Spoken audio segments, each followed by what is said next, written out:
అయితే మన సింధి ఆనందరావు పటేల్ ఇగో మన బైంస మార్కెట్ కమిటీ చైర్మన్ అయినాక ఇగో మార్కెట్ కమిటీ పరిధిలో వచ్చే ప్రతి ఒక్క ప్లేస్కి వెళ్ళి ఆడ క్షుణ్ణంగా జాగ్రత్తగా రికార్డులు కావచ్చు, అదేవిధంగా అక్కడ ఉన్నటువంటి పరిస్థితులను ఈ విధంగా గమనిస్తున్నారన్నమాట.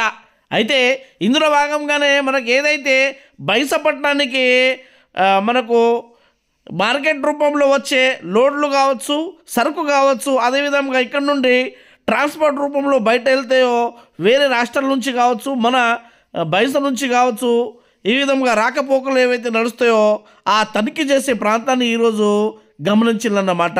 అక్కడ వెళ్ళి క్షుణ్ణంగా ఆ రికార్డులను పరిశీలించి ఇక్కడ ఏం జరుగుతున్నది, ఎన్ని బండ్లు వస్తున్నాయి, ఎన్ని బండ్లు పోతున్నాయి, అన్నీ బాగానే ఉన్నాయని ఆడ పరిశీలించడం జరిగింది.